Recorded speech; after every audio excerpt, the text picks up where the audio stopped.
नमो नारायण। संपूर्ण राष्ट्र को शनिमोक्षा महोत्सव की हार्दिक शुभकामनाएं। 18 नवंबर सन 2017 शनिमोक्षा महोत्सव है। दर्द आपके पास तो दवा है देवाधिदेव शनिदेव, और है समस्या आपके पास तो समाधान है देवाधिदेव। श्री शनिधाम शनि तीर्थ क्षेत्र 16 फतेहपुर बेरी में आपका स्वागत है। करिए शनि भगवान का दर्शन, पूजन, तेलाभिषेक, संपूर्ण कष्टों से छुटकारा मिलेगा। शनिधाम आने के लिए दिल्ली छतरपुर मेट्रो स्टेशन से निःशुल्क बस सुविधा है, और ये व्यवस्था KR मंगलम वालों की तरफ से, KR मंगलम एजुकेशन ग्रुप है।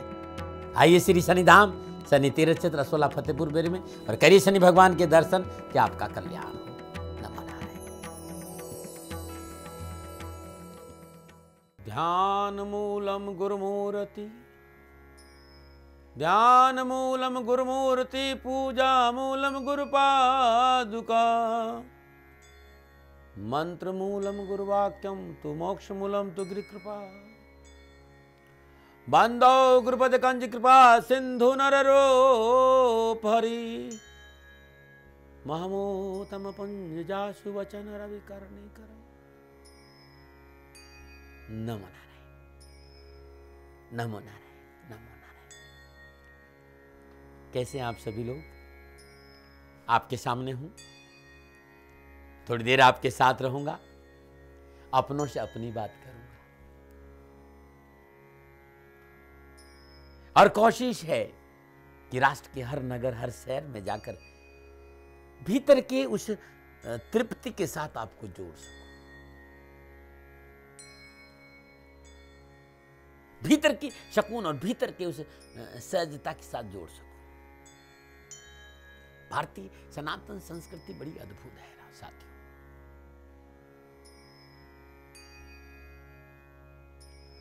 और कोशिश और प्रयास करना मेरा धर्म और कर्तव्य है, बाकी तो गुरु महाराज जी की दया है।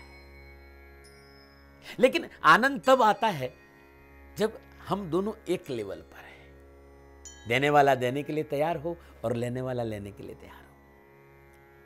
लेने वाला लेने के लिए तैयार हो और देने वाला देने के लिए तैयार हो। एक लेवल होगा, तब सहजता का आनंद बहुत आएगा। न आप बड़े हैं मेरे मित्र, न मैं बड़ा हूं मेरे मित्र। आपने चाहा पाना और मैंने देना चाहा। जब दोनों की भीतर की एक कड़ी होगी, तब ये घटना घटित होगी कि वो प्रफुल्लित प्रस्फुटित आनंद हमारे सामने हो। मार्ग नियमों और विधियों से बहुत परे है भाई।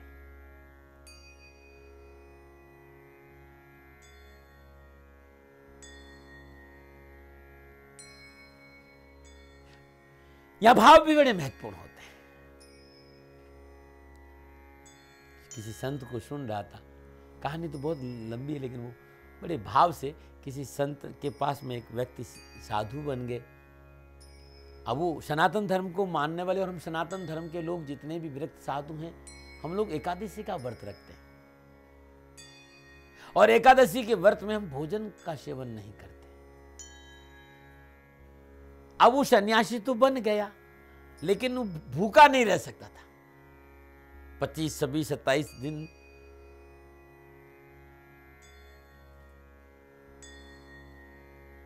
की सेवा करते करते एक दिन पता चला कि आज तो महक नहीं आई, छमके की महक नहीं आई, किचन से कुछ हलचल नहीं आई। तो आके अपने मित्रों से पूछता है कि भाई आज किचन में कुछ हो नहीं रहा है, मामला क्या है? तो नया नया था, सब लोग उसको मजाक बनाने लगे। वो गुरु महाराज जी के पास गया, बोले गुरु महाराज आज किचन में कुछ बन नहीं रहा, क्या मामला? तो गुरु महाराज ने समझा, रही हम लोग विरक्त साधु हैं, सन्यासी, और एकादशी के दिन हम नारायण की पूजा करते हैं, भोजन नहीं करते, आज भोजन नहीं करेंगे। उस व्यक्ति के भाव तो देखो। बोले महाराज यदि आज आपने मेरे को एकादशी करा दी तो मैं द्वादशी देख नहीं पाऊंगा। कितना सहज हृदय था उसका, कि यदि आपने मेरे से एकादशी करवा दी तो मैं द्वादशी नहीं देख पाऊंगा। कुछ मैं कहा नहीं, कथा बहुत लंबी है। गुरु महाराज ने कहा ठीक है, यहां तो भोजन बनेगा नहीं, तेरे को कुछ कच्चा सामान दे दे, खुद बना लेगा। अरे बोले महाराज कुछ भी दे दो, हम तो बना देंगे। वो लेके गया। जब वो लेके जाने लगा सामान, जितना भी सामान, आटा दाल चावल आलू आलू जो भी तेल वेल जितने भी मसाले वसाले, महाराज ने कहा ये ले, यहाँ से चला जा, कहीं वो सामने में नदी है देखना, पेड़ के नीचे वहां बैठकर बना लेना, यहाँ बना नहीं सकता। लेकिन एक बात ध्यान रखना, हम लोग व्रत सन्यासी है, प्रभु श्री राम को भोजन लगाए बगैर, भोग लगाए बगैर हम भोजन नहीं करते। उसने कहा जी महाराज जैसी आज्ञा, आप तो मुझे दीजिए, ज्यादा देर भूखा रह नहीं सकता, और बातें करेंगे तो पेट में गड़बड़ हो जाएगी। लेके गया, भोजन बनाया, और भोजन बना जो ही खाने लगा तो उसको ध्यान आया, कि प्रभु को भोग लगाना। वो भोले मन से उसको तो ये था कि बिना भोग लगाए, गुरु महाराज ने कहा कि बिना भोग लगाए भोजन नहीं करना, तो गुरु महाराज जी ऐसा ही करते हैं। वो बैठ गया, प्रभु राम आ जाओ, हे राम आ जाओ, मेरे भोजन का भोग लगाओ प्रभु, मुझे भूख लगी है। अब वो भाव से बैठा है, प्रार्थना कर रहा है। अब वहां कोई विधि नहीं, नियम नहीं, पूजा नहीं, पाठ नहीं, कोई किसी तरह का कुछ नहीं। उस व्यक्ति का भाव देखने की कोशिश करिएगा कि अब वो आए नहीं, उसको भूख बड़ी जोर से लगी, तो वो कहने लगा कि हे प्रभु राम, कहीं आप सोच तो ये नहीं रहे कि जाके आश्रम में खाएंगे, वहां सारे बर्तन आज उल्टे पड़े, वहां कोई कचौरी पकौड़ी बनने वाली नहीं प्रभु, आज वहां कुछ नहीं है। मैं खुद भी भाग के सामान लेके बाहर आया हूं दाता, आज वहां कुछ बनने वाला नहीं है। आप उस चक्कर में मेरा भोजन नहीं खा रहे हो तो फिर आज भूखे रह जाओगे, देख लेना। ये जो रूखा सूखा बनाया हूं ये खा लो, इसी में आपका भलाई है। उस भोलेपन को देखकर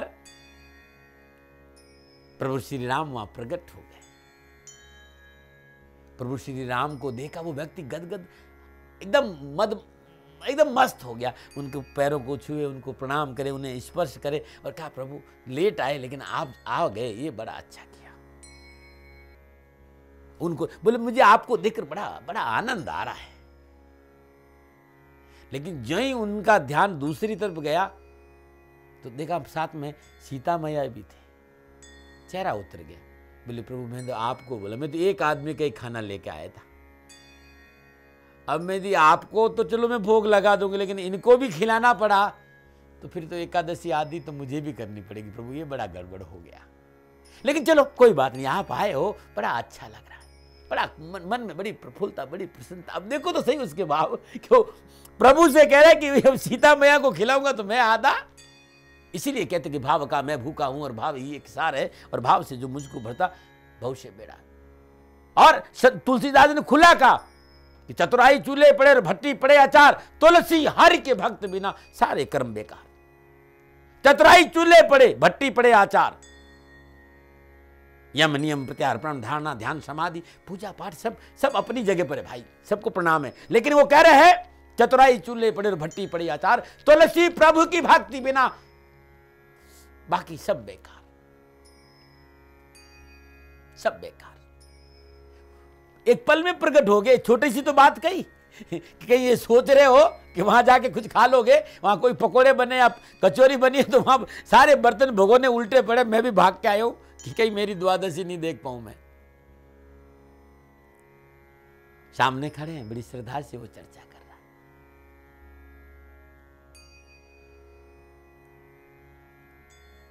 बड़ी श्रद्धा के साथ प्रभु से वार्तालाप कर रहा है। क्या क्या क्या क्या अद्भुत दृश्य होगा, क्या अद्भुत परिदृश्य होगा कि वो सामने खड़े हो और उनसे कह रहा है कि नहीं तुम ठीक है, तुम लेट तो आए हो, मतलब कहीं शिकायत भी है? ऐसा नहीं कि शिकायत नहीं, आके आपको पता नहीं था मुझे भूख लगी है, कब से आपको बुला रहा हूं, लेट आए हो लेकिन कोई बात नहीं, चलो आए हो, लेकिन आप मुझे अच्छे बहुत लग रहे हो। बड़ा प्यार से उनसे वार्तालाप कर, लेकिन जो ही देखा कि सीता मैया तो चेहरा उतर गया। बोले मैं तो एक आदमी का ही भोजन लाया है, आपको भोग लगाऊंगा, अभी सीता जी को दे दूंगा तो मेरे पास उतना ही बचेगा, फिर मैं आधी एकादशी हो जाएगी, चलो भोग लगाया। उसने कहा प्रभु एक बात सुन ले, अगली बार थोड़ा जल्दी आ जाना, और मैं बुलाऊं तो आ जाना, क्योंकि मैं भूखा नहीं रह सकता प्रभु, मेरे को भूख सहन नहीं होती। हे संसार के वासियों, हे मेरे अपनों, पूजा संपूर्ण आत्मसमर्पण का विषय है, गुरु आज्ञा का विषय है। पूर्ण समर्पण के भावों का मामला, भक्ति का मामला है ये। इसको समझना होगा आप सभी लोगों को। और नहीं समझ पाए तो फिर जीवन में रूखापन होगा, फिर ये खोखले बयान होंगे, विवाद होगा, मुखोटे होंगे। और इन मुखोटों से यदि आप बाहर नहीं आए तो फिर कुछ भी कर लीजिए, कुछ भी कर लीजिए, कुछ भी विधि विधान अपना दीजिए, प्रभु के दर्शन संभव नहीं है। वाह, उसने आराम से प्रभु को भोग लगाया और वो चला गया। कोई चर्चा नहीं, क्योंकि उसको वो इतना सहज व्यक्ति था कि उसे लगा कि भाई सभी संत महात्मा अपने आश्रम में इसी तरह का व्यवहार करते और मुझे भी करना चाहिए। कोई चर्चा नहीं हुई। फिर 1 महीने बाद एकादशी आई। फिर वही दिन गुरु महाराज जी के पास गया। भाव देखिए, बोली सुनिए जी, आप वो कहते हैं भगवान को भोग लगा देना, वो राम आए, वहां राम नहीं, वहां तो 2 थे, मैया भी साथ थी और मैं आधा भूखा रह गया, मेरा थोड़ा भोजन का सामान बढ़ा दीजिए। गुरु महाराज ने सोचा कि पेटू है, भूखा रह गया होगा इसलिए कह रहा। अब उनको भी नहीं पता ये बात, उनको भी ये पता नहीं है बात। ये है सहजता उस फकीर की। आप देखो तो सही, कह रहे सुन लीजिए जी, मेरे इससे काम नहीं चलता। वहां आपने एक भगवान के लिए कहा तो वहां तो 2 भगवान आए थे, मैया भी साथ थी।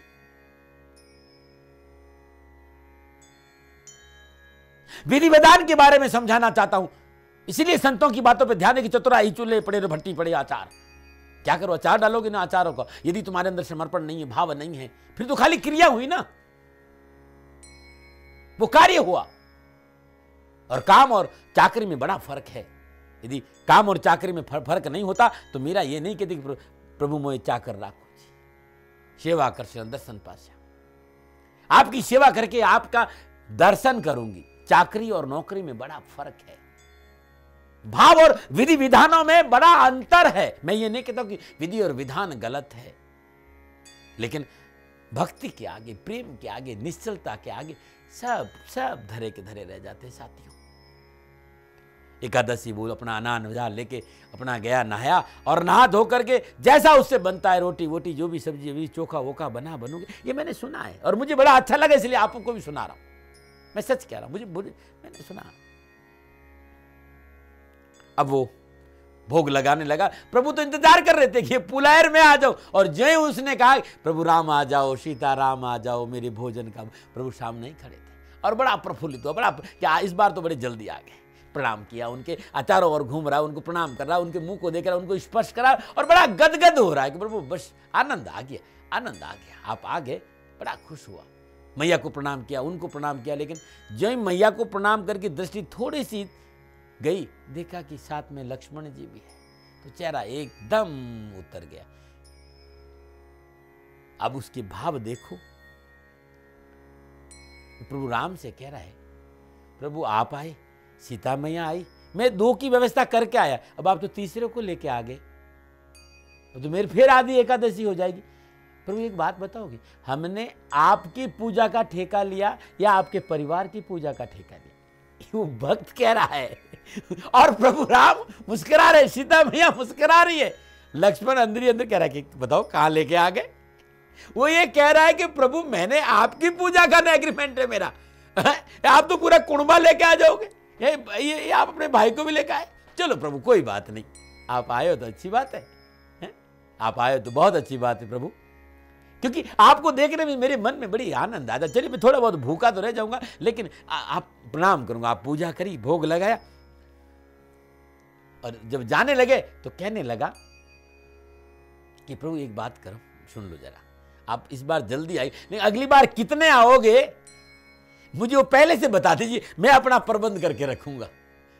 प्रभु राम मुस्कुराए और कोई बिना जवाब दिए चल दी। वो भी अपना आश्रम में चला गया, अपना मस्ती रूटीन में काम करने लगा, गौशाला में सेवा करता, आश्रम में सेवा करता, दोनों टाइम भोजन पाता और बड़े आनंद में रहता। पुनः एकादशी आई। इस बार गुरु महाराज जी नाराज हो गया, बोले आप गुरु महाराज ने सही सही बात नहीं बताते। आपने कहा एक भगवान आएगा, 2 आ गए, इस बार 3 आ गए, और पता नहीं अगली बार कितना है। मेरा काम नहीं चलता, अब 2 सेर 4 सेर से काम नहीं चलता, मुझे तो कम से कम 10-12 सेर अनाज दे दीजिए। गुरु महाराज जी को लगा कि यार ये आदमी हमारे साथ चीटिंग कर रहा है, इतना तो नहीं खा सकता ये। तब भी कहा चलो देखते हैं। उन्होंने भंडारी से कहा कि भाई सारा सामान जितना ये मांगे उतना दे दो। वो लिया आराम से और ले जा करके वहां रख दिया, नहा धो के आराम से आंख बंद करके बैठा है। प्रभु राम आ जाओ, सीताराम आ जाओ, भैया लक्ष्मण को साथ लेके आ जाओ। जो ही उसने पुकारा, इस बार आज भोजन नहीं बना है, वो सब रखा हुआ है भोजन, नहा धोकर वो पहले ही प्रार्थना करने लगा, प्रभु राम आ जाओ, सीताराम आ जाओ, लक्ष्मण भैया को साथ लेके आ जाओ। ये भाव है उसके। ना मुझे गाना आता, ना मुझे कुछ कहना आता है, मैं जिस बात को सुना मैं आपको, क्योंकि ये मेरे जीवन के स्पर्श करी बात कि विधि विधान कई बार धरे के धरे रह जाते हैं। इसीलिए प्रभु ने कहा भाव का भूखा हूं, भाव ही एक सार है, और भाव से जो मुझको भविष्य बेड़ा पार। अब गुरु महाराज जी भी देखने के लिए पीछे पीछे आ गए, क्या ये करता क्या है। देखा कि सारा अनाज पेड़ के नीचे पड़ा हुआ है, खुद नाका है और बैठ के कहते प्रभु राम आ जाओ, सीताराम आ जाओ, भैया लक्ष्मण को साथ लेके आओ। जो ही पुकारा, प्रभु श्री राम वहां प्रकट, नाचने लगा, खुश होने लगा, गदगद होने लगा। मैया को प्रणाम किया, लक्ष्मण भैया को प्रणाम किया, लेकिन ऊपर दृष्टि देखी, भरत भी खड़े, शत्रुघ्न भी खड़े और साथ में हनुमान जी भी, एकदम चेहरा उतर गया। लेकिन भोजन बनाया नहीं था। तो प्रभु राम ने कहा रे क्या बात है भक्त, आज भोजन नहीं बना? क्या बोले हम पागल है क्या? जब हम बनाए और हमें मिलना ही नहीं है तब खुद ही बनाओ और खुद ही पाओ, हम तो आराम से बैठे हैं, आपका ध्यान करेंगे, दर्शन करेंगे। प्रभु राम मुस्कुराने लगे। अब वो बात जो कर रहा है, वार्तालाप कर रहा है, प्रभु श्री राम भक्त को दिख रहे हैं, जो उनके गुरुजी थे उनको नहीं दिख रहे थे। गुरुजी ने कहा तू क्या कर रहा है, किससे बात कर रहा है? बोले ये खड़े ने सामने, आपने जिसको बताया था, प्रभु श्री राम खड़े हैं, ये सीता मैया खड़ी है, लक्ष्मण भैया खड़े हैं, ये भरत शत्रुघ्न और साथ में एक बंदर भी है। अब उसको क्या पता, क्या भोला आदमी था।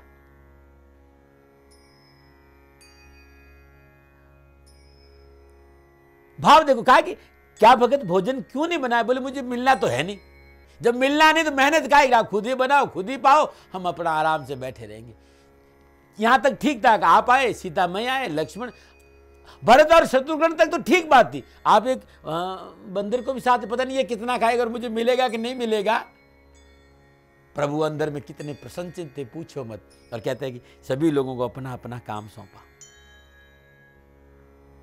सीता मैया रसोई बना, कोई लकड़ी ला रहा, कोई आग जला रहा है। अब उसका गुरु कह रहा तू झूठ बोलता है, कहां यहां राम है? अब वो रोने लगा कि घर से बाहर निकाल दिया था, एक सहारा मिला था, अब आप मुझे दिख रहे हो, इनको नहीं दिख रहे हो, अब ये मुझे आश्रम से बाहर कर देंगे, मैं झूठ बोल रहा हूं। प्रभु राम श्री राम भक्त से कहते देख तू बड़ा सहज है, तेरे गुरु ज्ञानी है, संपूर्ण विधि विधानों को जानते हैं, लेकिन सहज नहीं है, और मैं प्रगट सहज में होता हूं। पैर पकड़ के रोने लगा कि आपको तो कुछ नहीं बिगड़ा, आप तो उनको दर्शन नहीं देंगे, लेकिन मेरा पेट प्रभु मैं भूखा रह जाऊंगा। मुझे नहीं पता आपके विधि विधान और पूजा पाठ, आप इनको झट दर्शन दे दीजिए, वरना ये मेरे को आश्रम में घुसने नहीं देंगे और मैं मर जाऊंगा, और प्रभु आपको पाप लगेगा। क्या भाव होंगे, क्या श्रद्धा होगी। ये कहां विधि विधान, कैसे विधि विधान। जब भक्त पुकारता है परमेश्वर को तो पाषाण में भी प्रकट होते हैं। इसलिए उन सभी लोगों से कहता हूं कि भाव महत्वपूर्ण है, हृदय महत्वपूर्ण है। भक्त की पुकार सुनकर प्रभु श्री राम संपूर्ण परिवार के साथ वहां प्रकट हो गए। साथी संपूर्ण परिवार के साथ प्रकट हुए, दर्शन दिया। शिष्य का तो भला हुआ ही हुआ, उसकी सहजता से गुरु को भी प्रभु के दर्शन हो गए। तो मेरा विषय है कि विधि विधान अपनी जगह पर है, और मैं कभी इनको नकारता नहीं। और आप सब जानते कि कर्मकांड में मैं कितना विश्वास रखता हूं। भारतीय सनातन संस्कृति में मेरा संपूर्ण अकाट्य विश्वास है। लेकिन जहां भक्ति की बात होगी, जहां प्रेम की बात होगी, जहां आध्यात्मिक बात, जहां प्रभु की सहजता की बात होती, तो मेरा विश्वास करो ये सारी चीजें गौण है, सारी चीजें गौण है।